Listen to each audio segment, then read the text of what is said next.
짧게 기도하고 말씀 나누도록 하겠습니다. 하나님 아버지, 저희가 하나님 말씀 앞에 섭니다. 하나님 말씀을 깨닫게 하여 주시고 믿는 마음 더하여 주시고 또 하나님 이 말씀으로 말미암아 저희가 예수 그리스도의 형상을 닮아 이 세상에서 살아가는 자가 되게 하여 주시옵소서. 감사드리며 예수 그리스도 이름으로 기도합니다. 아멘. 오늘 예배자의 자세라는 제목으로 말씀을 나눠보려고 하는데, 제가 미국에서 공부하는 동안에 이렇게 한국처럼 종교적인 열심을 가지고 이 종교 생활을 하는 민족이 없다는 것을, 다른 나라 사람들이 종교 생활을 하는 것을 보고 알았습니다. 한국처럼 이렇게 새벽 기도하고 수요 예배, 금요 예배, 철야 예배, 각종 예배들이 많이 있잖아요. 이 외국 사람들 들으면 깜짝 놀라요. 새벽 기도라는 걸 들으면 이건 도저히 그 사람들로서는 이건 도저히 우리가 해낼 수 없는 것이라는 마음으로 깜짝 놀라합니다. 그런데 우리가 한번 잘 생각을 해본다면, 저희가 이렇게 예배에 열심이라면 세상에서 분명히 우리가 소금과 그 빛의 역할을 잘 감당하면서 하나님의 영광을 드러내야 할 텐데, 전반적으로는 요즘은 교회에서 영향력을 점점 잃어버리게 되고 점점 저희를 멀리하는 듯한 느낌을 받는 것 같습니다. 제가 개인적으로 한번 생각을 해보겠습니다. 여러분들이 1년에 주일에 한 번만 와서 예배를 드린다고 해도 제가 몇 번을 예배를 드릴까요? 52번. 거기다 무조건 플러스 알파죠. 여러분 52번만 드리는 분들 잘 없으실 텐데, 여기에다가 이제 여러분들의 신앙의 횟수를 곱하면 여러분들이 총 그래도 대강 살면서 예배를 몇 번 드렸는지 대충 계산이 되실 거예요. 52 플러스 알파 해서 1년에 한 60번 정도 예배를 드린다고 가정을 한다면, 여러분들이 신앙의 횟수를 곱한다면 10년을 하신 분은 600번일 테고 20년을 하신 분은 1200번일 테고 그것보다 항상 더 많으실 텐데, 예배를 수천 번 드렸음에도 불구하고 우리의 삶에 아무런 변화가 없고 세상에 나가서 빛과 소금 역할을 감당하지 못하고 세상에 짓밟히는 존재가 된다면, 우리가 우리 예배 가운데 무엇인가 어떤 것을 놓치고 있지 않는가라는 생각을 한번 해봐야 하지 않을까요? 저는 지금 새뜻교회에 온 이후로 무엇을 하고 있냐면, 저는 저 나름대로 이 성경을 통해서 말씀이라는 것은 무엇인지, 또 기도라는 것은 무엇인지, 또 지금은 예배라는 것이 무엇인지를 살펴보고 거기에 대해 답변을 하고 있습니다. 오늘은 예배에 관한 그 웨스트민스터 신앙 고백서에 나오는 구절을 인용하면서 우리 예배를 돌아보는 시간이 되기를 원합니다. 웨스트민스터 신앙 고백서에서는 예배에 대해서 이렇게 얘기를 합니다. 제가 읽어드리겠습니다. 참 하나님께서는 자기에게 예배 드리는 것에 관한 받음직한 방식을 직접 제정하시고, 성경에서 직접 제정하시고 자기가 계시하신 뜻으로 제안하셨으니, 하나님께서 직접 예배의 방식을 계시하시고 제정하셨다고 합니다. 그래서 사람의 고안물이나 상상 혹은 사탄의 제안을 따라 혹은 보이는 형상 아래에서 혹은 성경에 지시되지 않은 방식으로 하나님을 예배해서는 안 된다라고 얘기합니다. 이 시간 통해서 우리 새뜻교회가 함께 모여서 이 예배가 하나님이 기뻐 받으시는 예배의 모습으로 만들어 나가기를 원합니다. 오늘 저희가 살펴볼 것은 이 세 가지 정도만 한번 살펴보려고 해요. 예배의 의미는 무엇인가? 누구에게 예배를 드리는가? 누가 왜 예배를 드리는가? 제가 질문을 해보겠습니다. 예배가 중요합니까? 라고 질문을 한다면 잘 모르는 여기 앉아있는 청소년 아이들도 중요하다고 얘기를 할 것입니다. 그럼 우리는 하나님께서 받으시기에 합당하신 예배를 드리고 있습니까? 라는 질문에 대한 답변은 조금 더 어렵죠. 사실 이러한 질문에 답변을 하려면 먼저 질문이 돼야 되는 것이 있는데, 그것이 무엇이냐면 예배는 무엇인가? 라는 질문에 먼저 답변을 할 수 있어야 합니다. 그래서 오늘 첫 부분은 조금 딱딱할 수도 있는데 조심하면 안 돼요. 조금 딱딱할 수 있어요. 뭘 볼 거냐면, 저희가 성경에서 말하는 예배의 의미를 한번 살펴보려고 합니다. 구약에서 히브리어로는요, 예배 샤하라는 단어가 쓰입니다. 이 단어의 뜻은 엎드려서 절하고 경배하는 겁니다. 아까 찬양했던 그 엎드려 절하세, 딱 그 의미인 것 같아요. 엎드려 절하다. 창세기에서 이렇게 쓰이는데요. 이 엎드려 절하다라는 의미가 있고요. 두 번째는 아바드라는 단어가 있습니다. 이것은 엎드려 절하기보다는 섬기는 의미인데요. 섬기다, 봉사하다, 노동하다, 이런 의미가 있습니다. 그러니까 구약에서 얘기하는 예배라는 것은 우리가 하나님께 엎드려 절하는 것이 있고요, 옆으로 흘러서 봉사하고 섬기는 의미가 있습니다. 구약에서는 그렇고요, 신약에서도 거의 똑같아요. 프로스쿠네오라는 단어를 쓰는데요, 이 단어도 똑같아요. 엎드려 절하다, 엎드려 경배하다, 입을 맞추다, 복종하다라는 의미입니다. 이게 구약에서는 아까 샤하라는 그 단어랑 아마 이렇게 매칭이 되는 것 같고요, 신약에서 또 이런 단어도 있습니다. 예배를 나타내는 라트르오. 이것은 무엇이냐면 엎드려 절하는 개념보다는 옆으로 퍼지는 섬김의 의미를 나타냅니다. 그러니까 구약이나 신약이나 모두 예배라는 의미는 하나님께 엎드려 절하는 의미도 있고요, 그리고 그게 삶으로 확장되어서 섬김의 의미로 확장이 됩니다.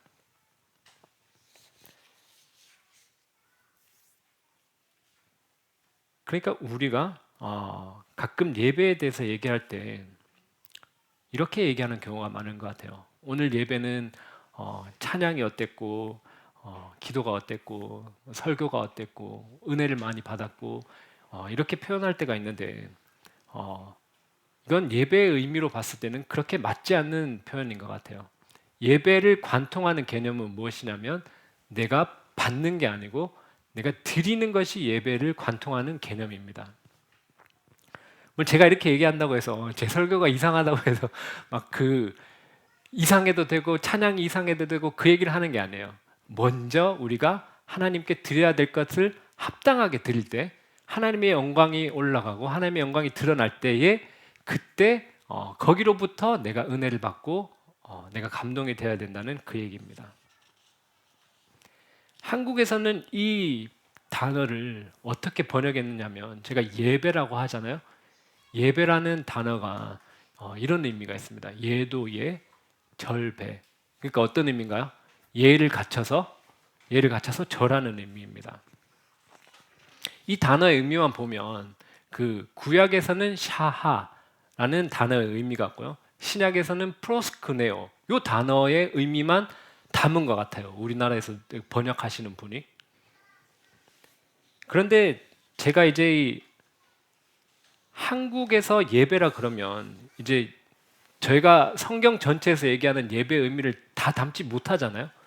예배는 하나님 앞에 나와 절하는 것도 있고 거기 플러스 섬김도 같이 되는 건데, 한국에서의 예배라 하면 하나님 앞에 엎드려 절하는 거의 의미만 담겨져 있는 것 같아요. 그래서 또 제가 저만의 용어를 하나 만들었어요.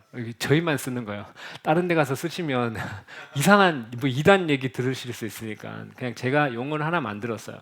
예배라는 것을 좀 더 온전하게 표현하기 위해서는 제사장적 섬김의 삶이 되어야겠다라고 제가 그냥 만든 거예요. 그냥 그렇다 하시고 넘어가셔도 괜찮아요.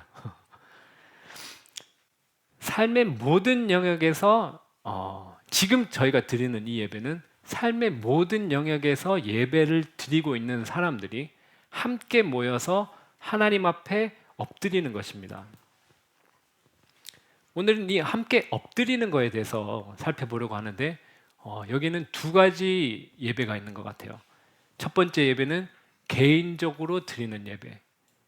개인의 삶에서 하나님의 말씀을 보고 찬양하고 기도하시면서 개인적 차원에서 하나님께 예배를 드리는 것이고, 그리고 두 번째는요, 지금 저희처럼 모든 공동체가 함께 모여서 하나님 앞에 엎드려 절하는 그 예배입니다. 저희가 함께 추구했으면 좋겠다라는 게 있습니다. 내년부터는 저희가 모두가 여기 있는 성도들 모두가 각자의 자리에서 하나님께 예배하는 개인적 차원의 예배를 다시 회복하고요. 그리고 같이 모여서 이렇게 함께 예배를 드릴 때는 어떻게 하면 하나님께서 기뻐하시는, 하나님께서 원하시는 예배를 드릴 수 있을지 함께 고민하면서 세워가는 저희 공동체가 되기를 축복합니다. 저희가 이 예배라는 단어의 원래를 의미를 살펴보자면 이런 것 같아요. 저희가 보통 창을 낼 때 창을 어디다가 내죠? 지금 여기도 창이 있잖아요. 창을 어디다 내죠? 창은 딱 그래도 저희가 보기 위해서 내는 거니까 저희 눈높이에 맞게끔 내는 게 상식인데, 저는 하나님께서 이 예배의 창을 거꾸로 만드신 것 같아요. 제가 이걸 준비해 봤는데 어떤 느낌이냐면, 하나님께서 창을 내셨는데 창을 여기 내시지 않으시고 여기 밑에 혹시 보이시나요? 창을 여기 밑에 내신 것 같아요. 그래서 하나님께 예배 드리려면 어떻게 해야 되나요? 요 상태에서는 보이지가, 저 안 보이죠? 저 안 보이시죠? 어떻게 해야 되죠? 바짝 엎드려서, 지금 이것 때문에 엎드릴 수는 없는데 원래 엎드릴 수 있어요. 지금 이렇게 해야지 밖에 보일 수 없게끔 하나님께서 이 예배 창을 밑에 두신 것 같아요. 저희 다 같이 모여서 뭐 하는 거죠? 하나님 앞에, 하나님 보기 위해서 하나님 앞에 엎드리는 것입니다. 그런데 저희가 어떤 존재죠? 자꾸 엎드려 있지 않고 어떻게 앉죠? 자꾸 우린 일어서는 존재잖아요. 일주일 동안 살면서 개인적 차원의 예배를 드리지 않으시면 어떻게 되죠? 다시 주일날 왔을 때는 꼿꼿이 서 있는 상태에서 오는 거예요. 그리고 다시 엎드리고 이렇게 반복하는 것 같습니다. 그래서 저는 어떤 사람이, 어떤 개인이 예배를 잘 드렸는가, 잘 드리지 못했는가를 판가름할 때는 전 여기서 판가름이 난다고 생각해요. 얼마나 예배 후에 이 사람이 낮아진 자세로 다른 사람들을 섬길 수 있는 것인가. 그래서 저희가 예배의 이미지를 떠올릴 때 이런 이미지가 아닌 것 같아요. 하나님께서 알려주신 예배의 이미지는 이런 이미지가 아니라 이런 이미지가 하나님께서 우리에게 보여주신 예배의 모습입니다. 그럼 저희는 누구에게 예배를 드리는 것입니까? 네, 하나님. 오늘 말씀 4장 24절에 보면 이렇게 얘기를 합니다.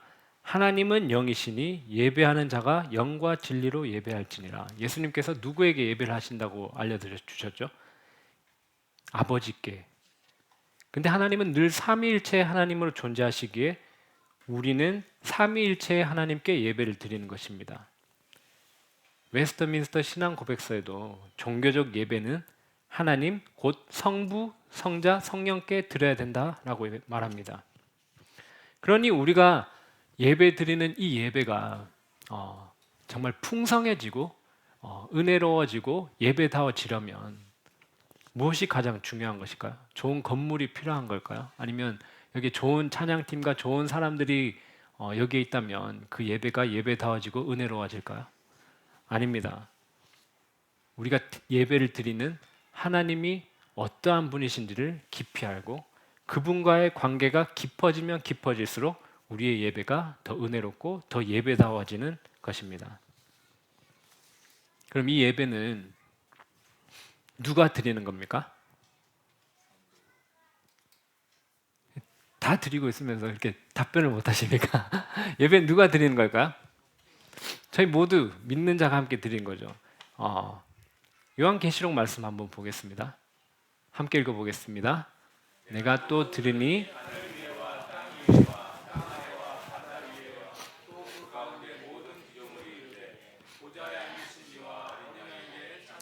존귀와 영광과 권능을 세세토록 돌릴지어다 하니 아멘. 하나님께서는 태초에 모든 피조물이 하나님을 예배하시도록 창조하셨습니다. 시편 말씀에도 보면 하늘이 하나님의 영광을 선포하고 궁창이 그의 손으로 하신 일을 나타낸도다 라고 얘기합니다. 지금 이 순간에도 이 모든 이 피조 만물들은 하나님께서 지으신 모습 그대로 하나님께 예배하고 찬양을 드리고 있습니다. 그 피조물의 중심에는 누가 있었죠? 사람이 있었습니다. 사람, 인간이 있었죠. 창세기를 읽어보면 하나님께서는 인간을 창조하실 때 다른 피조물과는 조금 다른 방법으로 창조를 하셨어요. 하나님께서 인간은 모든 인간 외에 다른 피조물들을 어떻게 창조하셨죠?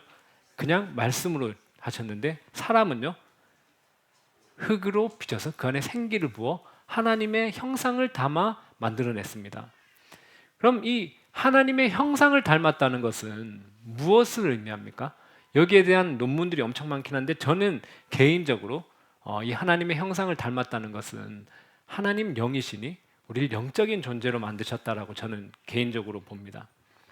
여러분들 한번 생각을 해보시기 바랍니다. 다른 모든 피조물과 인간이 무엇이 다른가? 전 영적인 존재라고 봅니다. 이 다른 피조물들 중에 한번 생각을 해보시기 바라요. 그 다른 피조물이 혹시 동물이나 뭐 원숭이나 이런 존재가 난 내 운명이 너무 궁금해. 그래서 혹시 점집에 가든지 아니면 용한 다른 원숭이를 찾아가든지 이런 경우가 없죠. 그리고 어떤 피조물이 인간 말고 자신이 원하는 것을 얻기 위해서 어떤 신이라는 존재 앞에 가서 그분께 자기의 요구를 말하는 그런 존재가 있습니까? 그리고 어떤 동물이 어떤 다른 피조물이 저희처럼 이렇게 단체로 모여서 신이라고 하는 그런 존재를 예배하는 경우가 있습니까? 전혀 없습니다.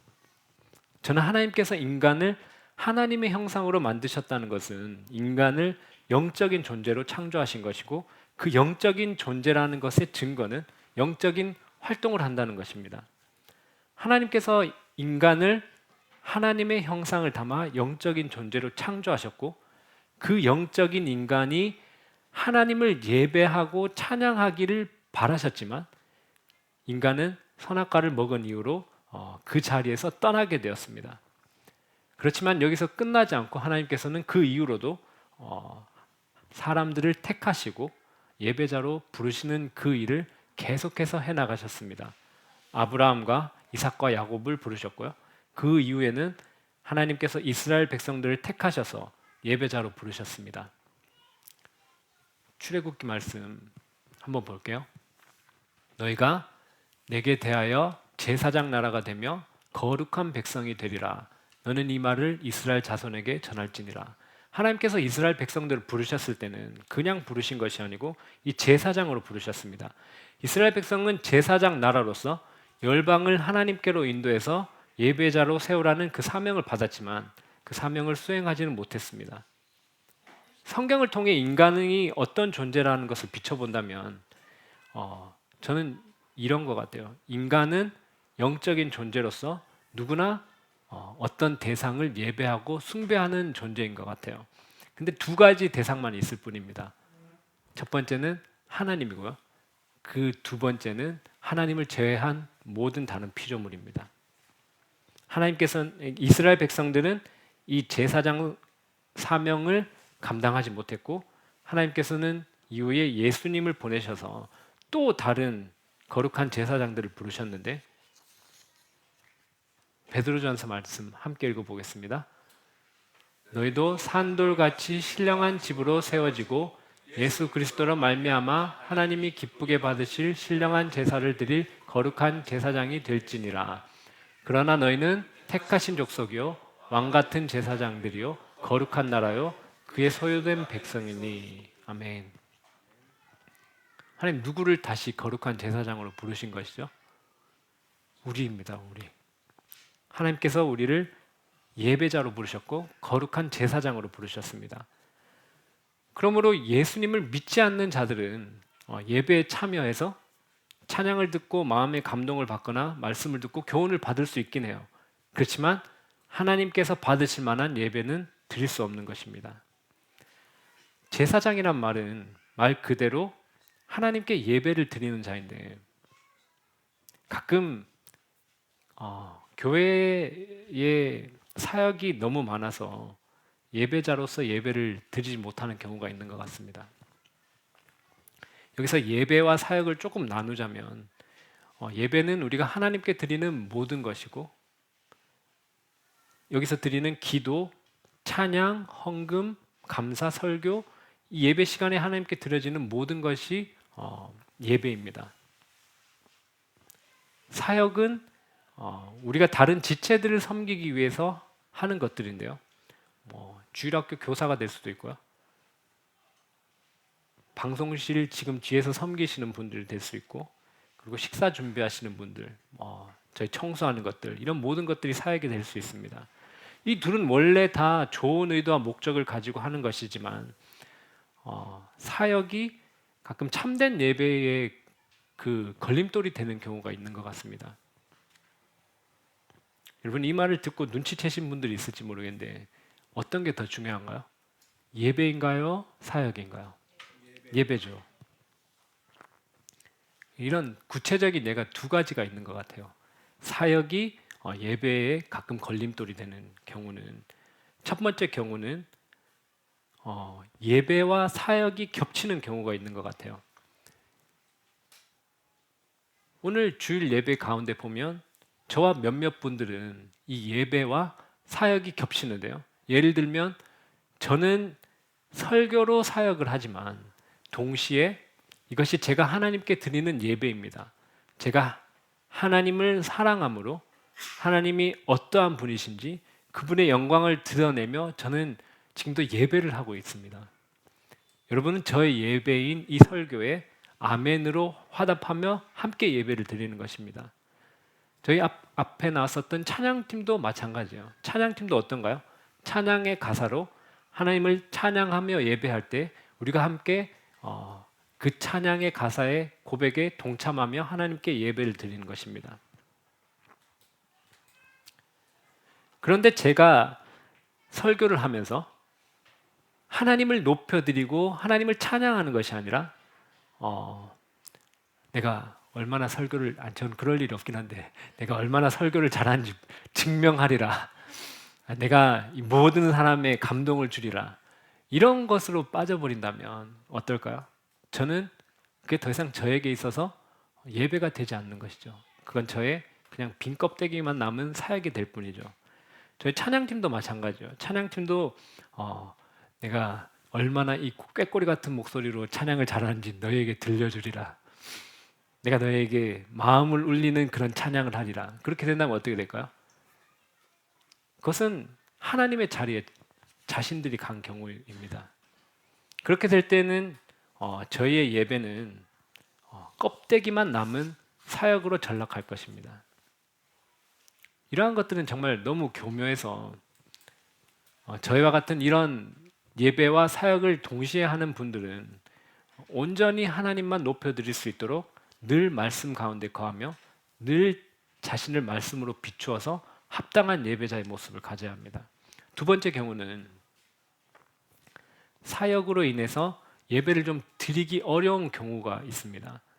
지금 저기 아동부를 보고 계시는 분들 이런 경우인데요. 그리고 뒤에서 미디어를 담당하고 있는 분들도 될 수 있습니다. 이 두 가지 경우 모두 사역 때문에 내 자신이 예배를 좀 드리기 어려운 상황이 되는 경우입니다.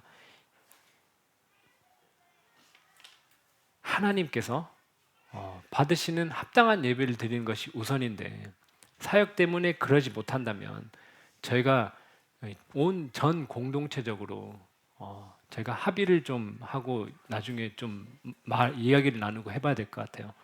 과연 이러저러한 사역들이 우리에게 필요한 것인가? 이것 때문에 예배를 드리지 못하는 자들이 있다면 이들에게 어떻게 우리가 함께 예배를 드릴 수 있도록 해줄 수 있을까? 이런 것들을 함께 얘기를 나눠봐야 될 것 같습니다. 저희 중에 누군가가 사역 때문에 마르다처럼 마음이 분주하고 예배를 드리지 못하는 경우가 있다면 우리가 함께 그분들이 어떻게 예배를 회복할 수 있을까를 생각해보고 그 예배의 자리로 올 수 있도록 제가 함께 도와줘야 될 것 같습니다. 물론 그렇게 되면 예배가 투박해질 수도 있을 것 같아요. 예배가 매끄럽지 않을 수도 있을 것 같아요. 그렇지만 하나님께서는 우리에게 요구하신 것은 예배의 매끄러운 진행과 사람들의 편의를 위한 것이 아니라 우리의 마음이 얼마나 진정으로 하나님께 향해 있는가를 원하십니다. 다른 게 좀 덜 돌아가도 괜찮지 않을까요? 좀 투박하고 예배가 매끄럽게 흘러가지 않아도 괜찮지 않을까요? 저희가 온전히 하나님께 예배드리는 마음이 그분 보시기에 합당하다면 저는 마리아와 같이 온전히 예수님의 발치에 있는 앉아 있는 그 편을 선택하겠습니다. 미국에 있는 존 메가다라는 목사님이 있는데 예배에 대해서 이렇게 얘기를 했습니다. 제가 한번 예배에 대해서 어떻게 얘기했는지 한번 읽어드릴게요. 우리는 활동을 많이 하고 예배는 거의 드리지 않는다. 사역을 중시하고 예배는 중시하지 않는다. 우리는 지나칠 정도로 실용적이다.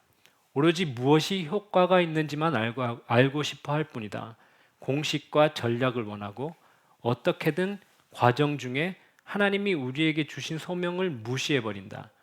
우리 안에는 마르다가 너무 많고 마리아는 너무 적다. 일하는데 깊이 심취한 나머지 자신의 상태는 돌아보지 않는다.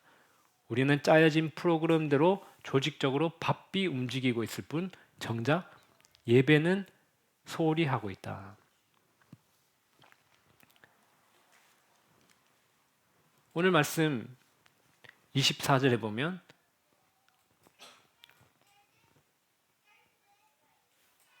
23절입니다.